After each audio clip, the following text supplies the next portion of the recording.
Friends, ఇప్పుడే అందిన వార్త. ఇండియన్ రైల్వే ప్రయాణికులకు సంబంధించి టికెట్ల పైన కొత్త రూల్స్ బిగ్ షాక్ అంటూ లేటెస్ట్ అప్డేట్ అయితే రావడం జరిగిందండి. సో ఆ వివరాలు ఏంటనేది కూడా వీడియోలో తెలుస్తుంది. వీడియో చివరి వరకు చూడండి, అర్థమవుతుంది. మరోసారి ఛానల్ ఇస్తే తప్పకుండా సబ్స్క్రైబ్ చేసుకోండి. చూస్తున్నారు కానీ లైక్ చేయడం మర్చిపోతున్నారు. వెంటనే లైక్ చేయండి. వివరాలకు అయితే వెళ్ళిపోదామండి. ఇండియన్ రైల్వే మరో కీలక నిర్ణయం తీసుకుంది అనమాట. ఏంటంటే ప్రయాణికులకు ఉపయోగపడేలా రైల్వే టికెట్లు బుకింగ్స్ లో కొత్త మార్పులు అయితే తీసుకొచ్చింది. సో ఎలాంటివంటే రైల్వే టికెట్లో అవకతవకలు, అక్రమాలకు చోటు చేసుకోకుండా సామాన్యులకు, ప్రజలకు టికెట్లు దొరికేలా నియమ నిబంధనలన్నీ కూడా మార్చారనమాట.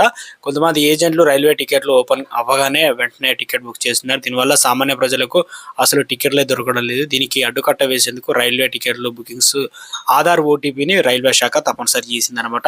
దళారులు అరికట్టేందుకు గాను టికెట్ల బుకింగ్ లో పారదర్శకత తెచ్చేందుకు రూల్ను కొత్తగా ప్రవేశపెట్టిందనమాట.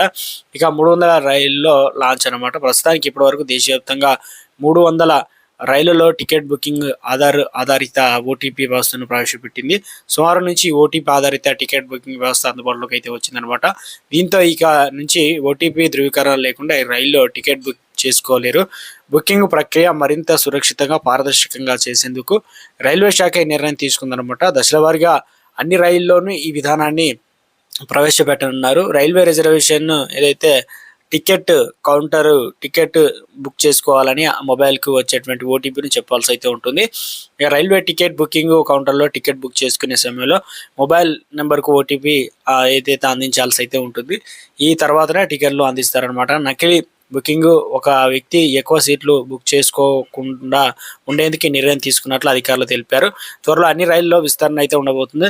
అనధికార ఏజెంట్ల ప్రమేయాన్ని సమర్థవంతంగా అరికట్టడమే కాకుండా ప్రయాణికులకు టికెట్లు జారీ మరింత సౌకర్యవంతం, అంటే ఈజీగా, సురక్షితంగా, సేఫ్టీగా చేసేందుకు నిర్ణయం తీసుకున్నట్లు రైల్వే శాఖ అధికారులు అయితే తెలిపారు. మొదటి దశలో 300 రైళ్లలో తీసుకురాగా ఇందులో వచ్చేటువంటి స్పందనను బట్టి అన్ని రైళ్లకు విస్తరించనున్నారు. అలాగే ఐఆర్సీటీ వెబ్సైట్లో కూడా ఆధార్ ధృవీకరణ పూర్తి అయితేనే టికెట్ బుక్ చేసుకునేలా కొత్త వ్యవస్థ అందుబాటులోకి అయితే తీసుకొచ్చారనమాట.